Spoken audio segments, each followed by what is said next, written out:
Hare Krishna. Would like to welcome all of you all to this spiritual inspiration session.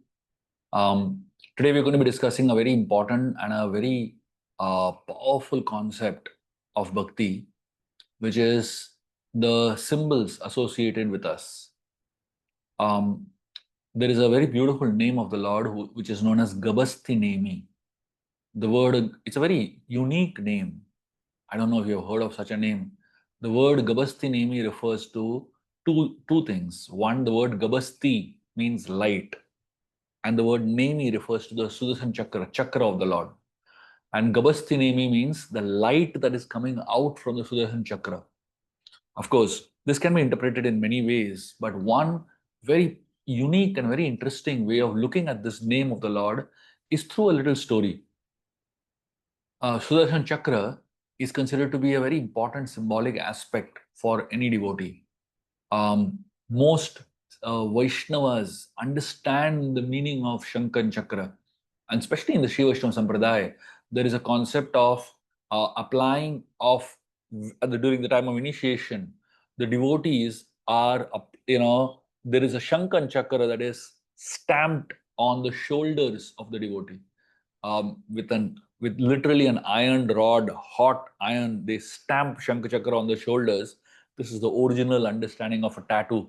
And when somebody has the mark of Shankachakra on their shoulders, it is considered to be, that they are the servants of the Lord. They are connected to the Lord.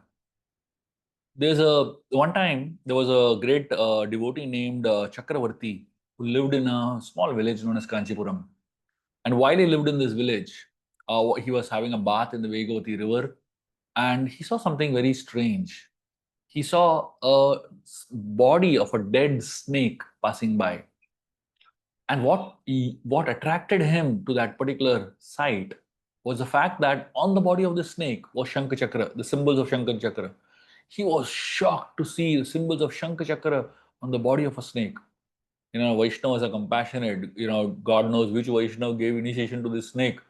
And this devotee was so inspired seeing the Shankachakra on the body of the snake. He picked up the body of the snake and brought it out of the river. And he wanted to perform last rites, the final rites of the snake in the same vidhi that you would perform for a Vaishnava. And all the villagers were very upset with this man. They said, "What nonsense! You are such a sinner to pick up the body of a snake like this, a dead snake like this." And they were like really accusing him of doing something terribly wrong. And Chakravarti was convinced this is a Vaishnava, he's not an ordinary snake. Anybody who has the symbols of the Lord, they cannot be ordinary people. And he decided that I'm going to go ahead. And there was a big riot in the village, and everybody was really disturbed. And they decided to bring up this matter in front of the Lord. In those days, the deity that was predominating Kanchipuram, even today for that matter, is known as Ati Varadar. And today he's known as Varadaraj. So Ati Varadar was standing there, and there was one wonderful devotee whose name was Tirukuchir Nambi. He's also known as Kanchipurna, famously. He used to have conversations with the Lord, and the Lord used to respond to him. The Lord used to, they used to have a very beautiful relationship. So that when Kanchipurna went to the Lord, the Lord directly asked him, "Is there any unusual incident happening in the village?" And immediately Kanchipurna said, "Yes, yes, there is something very unusual happening in the village." The Lord said, "Yes, please tell me." And Kanchipurna said that there's this man called Chakravarti who happened to see a snake, a dead snake floating in the river, and he picked it up because it has symbols of Shankachakra on his body. He wanted to, do the final rites of it in the Vaishnava Vidhi. And all the villagers were against it, and they're calling him a big sinner. And when Ativaradar heard this, he spoke something that is very powerful and very defining. He said, "Even if the entire world calls him a sinner, for me, he is a noble person because he is honoring my devotee. And even if that devotee has committed unlimited sin, still he is a devotee and he is blessed. And therefore, Chakravarti is very good in my eyes." This was something that really touched the hearts of everyone in that village. And from calling him a sinner, Chakravarti started being called a good man, and he got the new name Nallan Chakravarti. Um, all of us can learn something very, very powerful from this story. The story teaches us the importance of symbols on the body of a Vaishnava. All of us are practicing spiritual life, and when someone is practicing the path of spirituality, naturally there are some symptoms or symbols that one attains, one wears. Or the tilak could be one symbol, the kanti mala could be another symbol. Um, Wearing auspicious things on the body, carrying a bead bag could be a symbol. So whenever you see anyone wearing these symbols or having these symbols, that person is a devotee of the Lord, and that person is special. Um, we all connect with people based on certain nomenclatures and cultures. If someone shares a common surname, we think this person belongs to me. He's my family.